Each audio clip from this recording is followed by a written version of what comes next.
Alright guys, so today we're going to show you how to find a vacuum leak on a car, or you can even use this knowledge on a lawnmower or anything that is a gas-powered machine or equipment or even automotive. It works especially well on older ones. Our subject? This lovely guy right here. It's a VW Bug from 1974.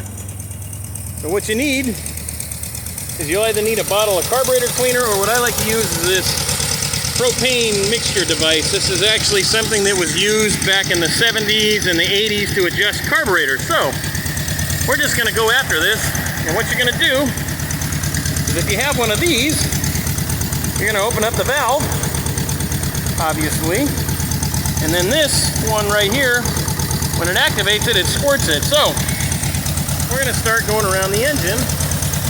We're going to listen to how it sounds. So first we're going to check right in this area, because I think this one may have a vacuum leak. We're just going to do this. We got our propane upright, we're pushing the button.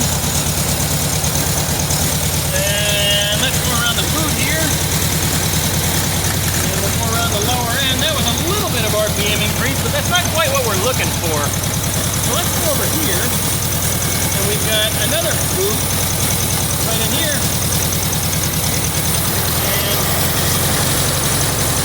you can hear the engine.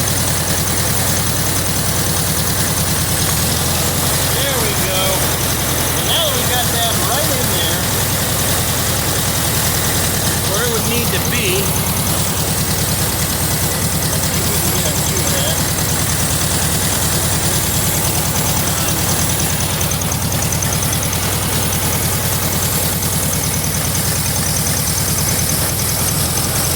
Now you can really hear it, and actually the motor is jumping a lot less, and it's actually running smooth.